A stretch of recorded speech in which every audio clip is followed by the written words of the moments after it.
Hello students, मैं welcome करती हूँ आपके अपने यूट्यूब चैनल बीसीए की बंदी पे। आई होप आप लोग अच्छे होंगे। तो जैसा कि आप लोगों को पता है कि जो हमारे बीसीए एनईपी लखनऊ यूनिवर्सिटी के स्टूडेंट्स हैं, उनके जो 4th सेमेस्टर के और जो 6th सेमेस्टर के स्टूडेंट्स हैं, उनके सेमेस्टर एग्ज़ाम हो रहे हैं। तो आप लोगों को पता है कि मैं उनके लिए इस चैनल पर इम्पॉर्टेंट क्वेश्चंस की लिस्ट लाती हूँ। तो जैसे कि आप लोगों को पता है 22 मई को जो हमारे 4th सेमेस्टर के स्टूडेंट्स हैं, उनका वेब डिज़ाइनिंग कॉन्सेप्ट सब्जेक्ट है, उसका एग्ज़ाम है। तो आज मैं उनके लिए ही वीडियो लाई हूँ। स्पेशली मैं उनको ये बताने जा रही हूँ कि जो हमारे 4th सेमेस्टर के स्टूडेंट्स हैं, उनके लिए मैं जो पेपर होता है लखनऊ यूनिवर्सिटी का, तो उसके हिसाब से मैं इंपॉर्टेंट क्वेश्चंस लाई हूँ कि कैसे कैसे क्वेश्चंस पूछे जा सकते हैं। तो चलिए स्टार्ट करते हैं। तो हम लोग सबसे पहले आ जाते हैं फर्स्ट यूनिट में। तो फर्स्ट यूनिट किसकी है? इंट्रोडक्शन की। इंट्रोडक्शन के अंदर क्या है? वेब इंट्रोडक्शन, प्रोटोकॉल, गवर्निंग, ये सब आप देख रहे होंगे। तो जो इसके अंदर हमारा जो बहुत ही ज़्यादा इंपॉर्टेंट टॉपिक है, हालांकि देखा जाए तो ये सब्जेक्ट बहुत ज़्यादा टफ नहीं है। अगर आप लोग बीसीए सच में कर रहे हैं और इंटरेस्ट के साथ कर रहे हैं तो देखा जाए सब्जेक्ट बहुत ज़्यादा टफ नहीं है। लेकिन अब कुछ स्टूडेंट्स होते हैं जिन्होंने साल भर नहीं पढ़ा होता है, तो अब वो सोचते हैं कि कैसे पास हो जाएं।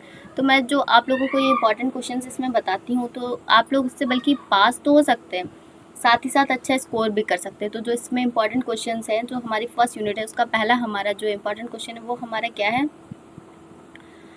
इसके अंदर हमारा सबसे पहले क्या है? Protocol governing web. Protocol governing web, ये बहुत ही ज़्यादा इंपॉर्टेंट टॉपिक है, इसमें से पूछा जाता है। और इसके अंदर वेब डेवलपमेंट स्ट्रैटेजीज़ भी बहुत ही ज़्यादा इंपॉर्टेंट टॉपिक है। तो आप लोग को ये ज़रूर से करके जाना है। और इसके अंदर जो हमारा है वो आप इंट्रोडक्शन भी देख लीजिए। जाहिर सी बात है, जो सब्जेक्ट आप उसका इंट्रोडक्शन ही नहीं देखेंगे तो कैसे काम चलेगा, ये ज़रूर देख लीजिएगा। मतलब देखा जाए तो ओवरऑल ये पूरी यूनिट इंपॉर्टेंट है, लेकिन जो मोस्ट इंपॉर्टेंट टॉपिक है वो उसमें से ये है। अब बात करते हैं सेकंड यूनिट। सेकंड यूनिट क्या है? बेसिकली सेकंड यूनिट में कुछ नहीं है। सेकंड यूनिट में HTML पूरा दिया हुआ है। तो ये तो प्रैक्टिकल सब्जेक्ट है, हालांकि आप लोगों ने नहीं पढ़ा होगा, मुझे पता है। तो मैं आपको कुछ इसमें इंपॉर्टेंट टॉपिक्स बता देती हूँ जिससे क्वेश्चन आता ही आता है। तो जो इसके अंदर दूसरा important topic, first important topic है, वो क्या है? हमारा लिस्ट। जी हाँ, लिस्ट से पूरा 20 मार्क्स का क्वेश्चन आता है। लिस्ट को आपको बहुत ही अच्छे से पढ़ के जाना है। लिस्ट के टाइप, लिस्ट क्या होती हैं, कैसे करी जाती हैं, पूरा आप लोग को लिस्ट के बारे में बहुत ही अच्छे से पढ़ के जाना है। इससे इंपॉर्टेंट क्वेश्चन ज़रूर आता है। टेबल भी अपने आप में एक बहुत ही ज़्यादा इंपॉर्टेंट क्वेश्चन है, तो आप ज़रूर से पढ़ के जाइएगा। 20 मार्क्स में क्वेश्चन आता है इससे।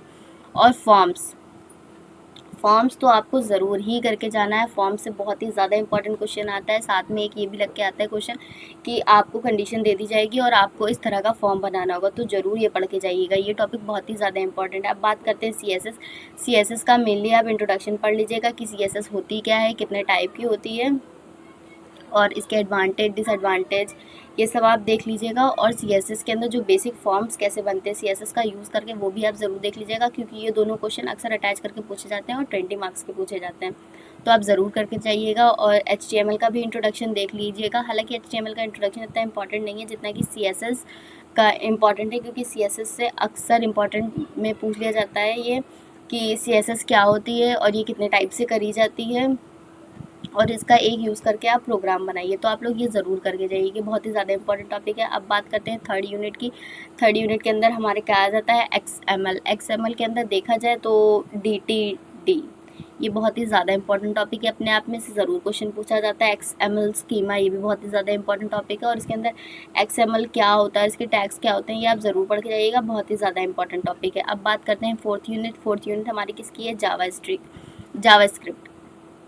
जावास्क्रिप्ट भी बहुत ही अच्छी लैंग्वेज है अगर आप लोग अच्छे से पढ़ें, लेकिन आप लोगों ने शुरुआत से नहीं पढ़ा होगा, तो मैं इस पर आप लोगों को इंपॉर्टेंट टॉपिक्स बता देती हूँ। जो इसका इंपॉर्टेंट टॉपिक है, इसके अंदर आप लोगों को जावास्क्रिप्ट क्या होती है, उसका इंट्रोडक्शन बहुत ही अच्छे से आप लोगों को देख के जाना है कि क्या होती है। और इसके अंदर प्रोग्राम भी बनाने को आता है, तो आप लोग इसके अंदर से ज़रूर देखे जाइएगा। AJAX, ये ज़रूर देख लीजिएगा। VB स्क्रिप्टिंग भी देख लीजिएगा। और इसके अंदर आप लोग देख लीजिएगा कि फॉर्म्स बहुत ही ज़्यादा इंपॉर्टेंट चीज़ होती है HTML CSS जावास्क्रिप्ट के अंदर। और इसके अंदर आप ऑब्जेक्ट्स देख लीजिएगा, बहुत ही ज़्यादा इंपॉर्टेंट टॉपिक है ये, तो आप ज़रूर ही करके जाइएगा। मैं बहुत ज़्यादा नहीं बता रही हूँ, इतना बता रही हूँ कि हाँ, आपका अच्छा खासा रिकवर हो जाएगा। अब बात करते हैं सर्वर साइड प्रोग्रामिंग की। तो आपको इसके अंदर मेनली क्या देखना है कि जो हमारा एक्टिव सर्वर पेज होता है ASP, इसका इंट्रोडक्शन आप लोग बहुत ही अच्छे से देख के जाइएगा, बहुत ही ज़्यादा इंपॉर्टेंट है।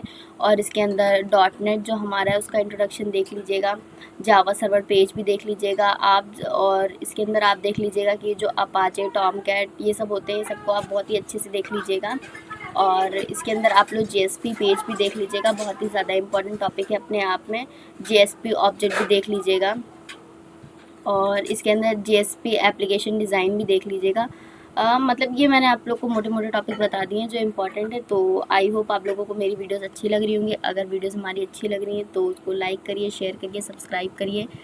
अब मैं आप लोगों को इसके बाद जो एग्ज़ाम होगा मैं उसके लिए आपको इम्पोर्टेंट टॉपिक ला कर दूँगी। तो मैं सॉरी चाहूँगी क्योंकि मैंने जो डा का पेपर था मैं उसमें इंपॉर्टेंट टॉपिक आप लोगों को नहीं बता पाई। एक्चुअली सम अर्जेंट वर्क की वजह से मुझे आउट ऑफ सिटी जाना पड़ गया था, तो मैं आप लोग के लिए वीडियो नहीं अपलोड कर पाई। तो अब इसके बाद जो भी एग्ज़ाम होंगे मैं आप लोगों को पहले से वीडियो देती जाऊंगी। और जो हमारे वाइवा होगा उसके अंदर जो भी आएंगी कि क्या क्या क्वेश्चंस पूछे जाते हैं और कैसा वाइवा होता है लखनऊ यूनिवर्सिटी के अंदर, वो सब मैं आपको डिटेल में बताऊंगी। तो मिलते हैं नेक्स्ट वीडियो में, तब तक के लिए bye bye, thank you so much.